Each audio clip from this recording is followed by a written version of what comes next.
Bonjour tout le monde, c'est toujours un plaisir d'être parmi vous. Moi, je vais parler du management des infections de SIED. Donc, comme vous savez, le nombre d'implantations de simulateurs, de défibrillateurs est en augmentation. L'infection, l'incidence, varie entre 0,5 et 2,2%. C'est une complication redoutable et c'est la hantise des rythmologues. Ça revêt plusieurs entités cliniques qui ont été bien définies par les recommandations. Cette complication est associée à une morbimortalité élevée et un coût très important pour le système de santé. Et la prise en charge, heureusement, elle est encadrée par des recommandations internationales bien codifiées. Donc, on a des recommandations récentes qui datent de l'année dernière, de l'année d'avant, et d'autres recommandations qui sont toujours d'actualité, des consensus de l'ERA et de la HRS. Donc, la prise en charge, ça consiste à extraire le dispositif infecté en association avec une antibiothérapie initialement probabiliste, puis secondairement adaptée. Pourquoi l'extraction? Pourquoi l'antibiothérapie seule? Non, parce que c'est associé à une surmortalité importante et ça a été démontré dans plusieurs études et ça s'explique par le fait qu'il y a un développement d'un biofilm qui contient des bactéries qui sont en hibernation et qui peuvent échapper au système immunitaire, raison pour laquelle il y a, avec l'antibiothérapie seule, il y a un taux de récurrence très important. Donc, il faut extraire le dispositif infecté parce que ça améliore la survie, ça diminue de façon très significative la mortalité également et ça diminue de façon significative le risque de rechute et de réinfection. Quand on compare les patients, dans ces 5 études, les patients qui n'ont pas eu de retrait, le risque varie entre 50 et 100%, versus 0,4-2% en cas de retrait complet du dispositif infecté. Donc, le retrait complet est associé à une meilleure survie et un moindre risque de surinfection. Donc, dans tous les cas, on sait que l'extraction, c'est une procédure quand même à risque. Donc, on doit tenir compte de plusieurs facteurs. L'ancienneté des centres, plus les centres sont anciennes, plus la procédure est difficile, plus elle est risquée. Il faut s'interroger sur le fait est-ce que notre patient est dépendant à la stimulation ou bien à la défibrillation.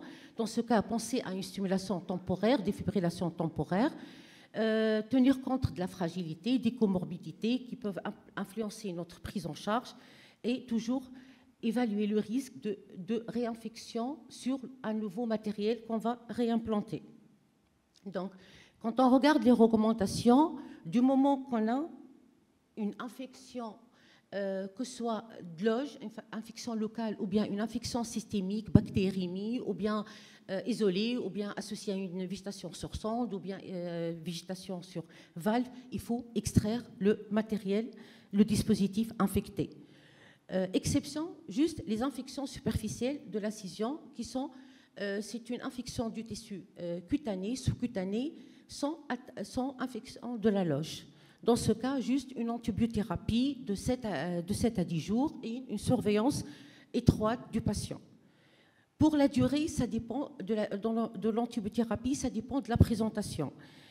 Quand on est face à une infection de loge, après l'extraction, on va mettre une antibiothérapie IV pendant 2 semaines, 4 semaines si c'est un Staph aureus.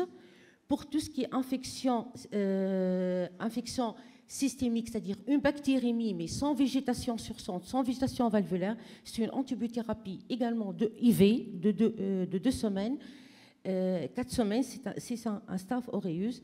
Pour les endocardites valvulaires, c'est 4 à 6 semaines. Les recommandations de l'ESC 2023 sont en ligne avec les consensus de l'ERA, la même chose. Quand on regarde les recommandations dernier consensus américain, pour une infection de loge, mais sans écoulement, c'est 7 jours. Avec écoulement, c'est 10 jours. Pour les autres, bactériémie ou végétation sur sonde ou valve, c'est 4 à 6 semaines. C'est un peu plus prolongé.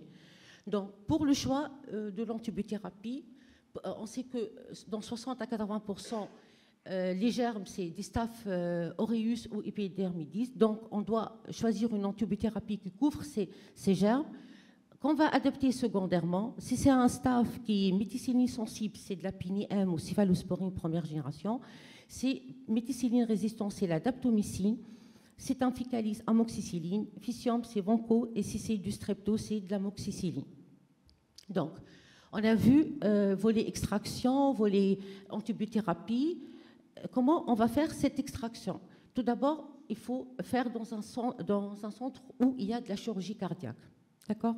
Elle est systématique quand on a une infection confirmée, que ce soit infection de loge ou infection systémique. D'emblée, si c'est un Staph aureus, coagulase négative, Cutibacterium acné ou Candida fongique. Dans un deuxième temps, si ça persiste ou ça récidive, quand c'est du strepto, alpha ou bêta hémolytique, entérocoque ou oroginosa et serratia. Dans quel délai on va faire cette extraction?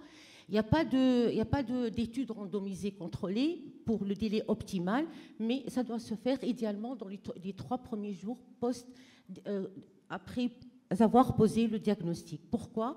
Parce que le timing impacte la survie.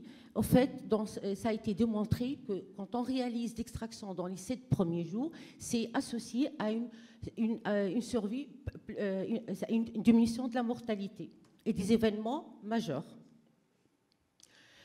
Comment on va extraire ce dispositif infecté? Idéalement par voie percutanée. La chirurgie, quand on a des végétations importantes, de plus de 20 mm, parfois on peut aspirer de façon percutanée ces végétations, mais ça reste à évaluer, ces techniques. Il faut systématiquement réaliser une échographie transœsophagienne après extraction pour vérifier s'il n'y a pas de végétation résiduelle et faire des hémocultures de contrôle 48 heures, 72 heures après.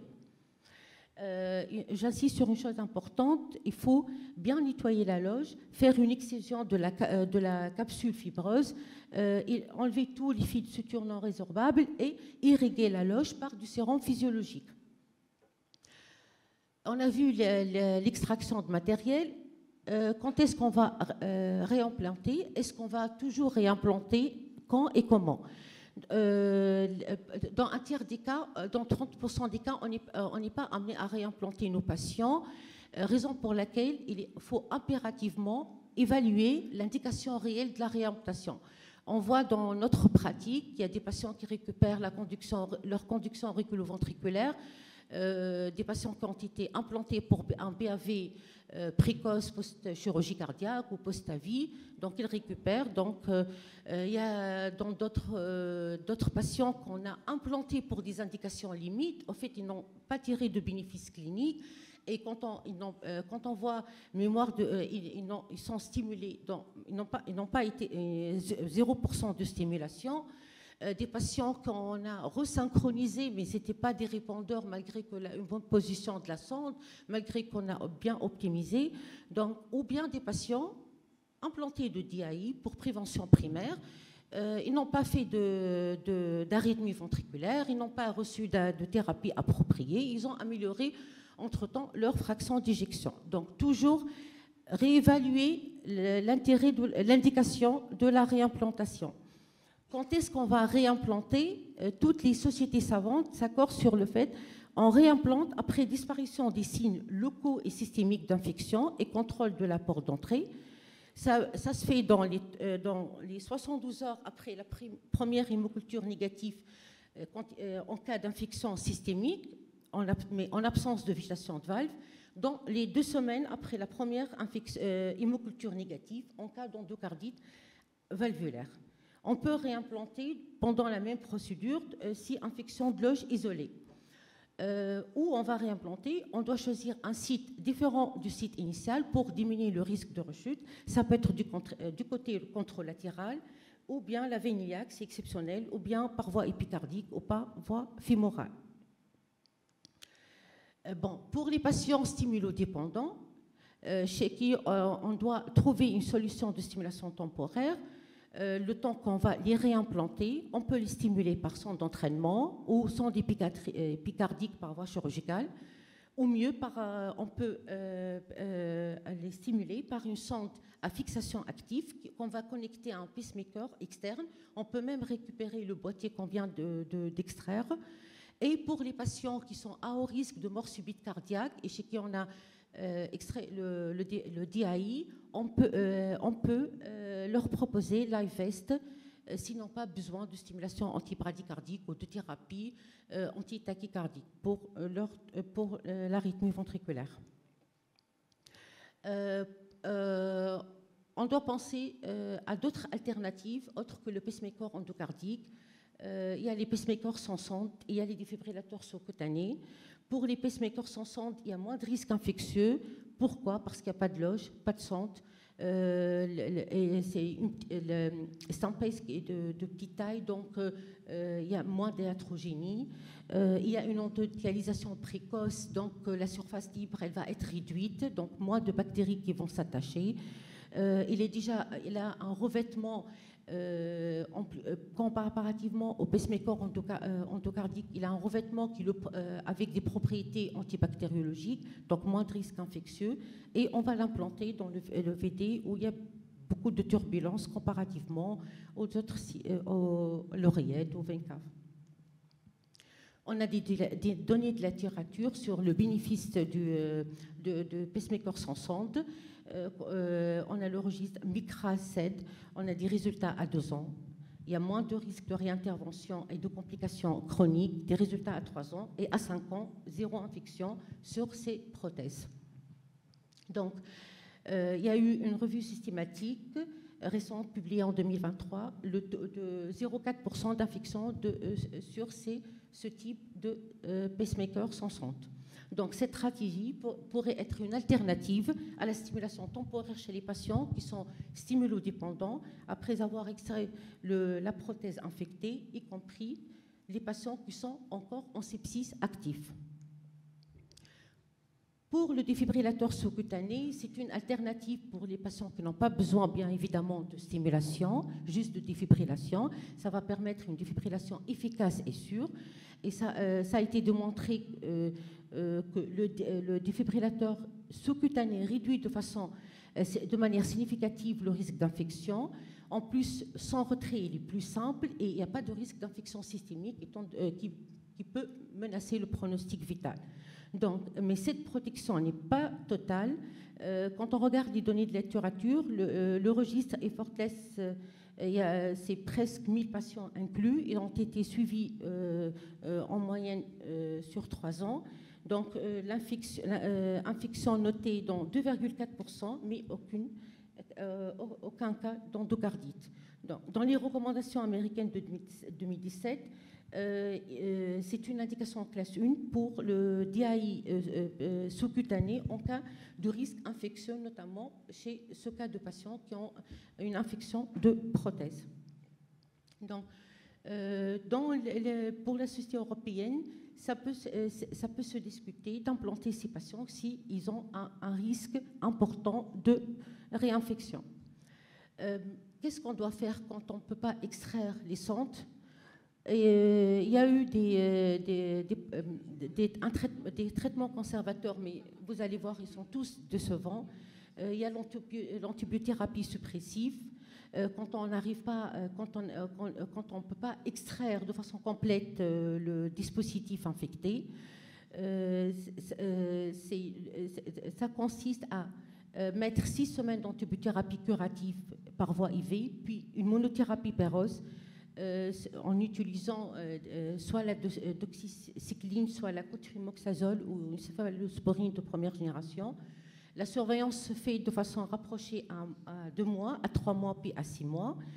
Une alternative, avant de mettre l'antibiothérapie suppressive, on peut faire un PET scan à 4-6 semaines après l'antibiothérapie IV et voir s'il n'y a pas d'hypermétabolisme. Sinon, la deuxième alternative, c'est l'antibiothérapie leucorégionale. Ça s'applique pour les patients qui ont une infection de loge, mais également, c'est une alternative décevante. 25% de patients décèdent au bout d'1 mois et 18% refont un autre épisode d'infection au bout d'1 an. Pour l'antibiothérapie loco-régionale, également, c'est une approche assez limitée. Ça s'adresse seulement pour les patients qui ont une infection de loge. Et dans cette étude, ils ont exclu les patients qui ont une infection de loge à staphylocoque et les infections systémiques. Et le taux d'échec est de 15% avec des décès précoces. Donc, ça a retardé probablement l'extraction. Et comme je vous ai dit, l'extraction retardée est associée à une surmortalité. Donc, je finis par les take-home messages. L'extraction complète et précoce du dispositif infecté, c'est la règle. L'antibiothérapie seule est réservée aux infections superficielles incisionnelles, c'est-à-dire juste limiter tissus cutanés, sous-cutanés. Il faut toujours réévaluer l'intérêt de la réimplantation. L'IVEST et le stimulateur cardiaque temporaire, c'est les stratégies raisonnables pour les patients qui sont stimulodépendants ou les patients dépendants à la défibrillation. Les pacemakers sans sonde, le défibrillateur sous-cutané peuvent représenter une alternative séduisante, raisonnable pour les patients qui ont un risque élevé d'infection. La stratégie conservatrice est décevante. Et merci pour votre attention.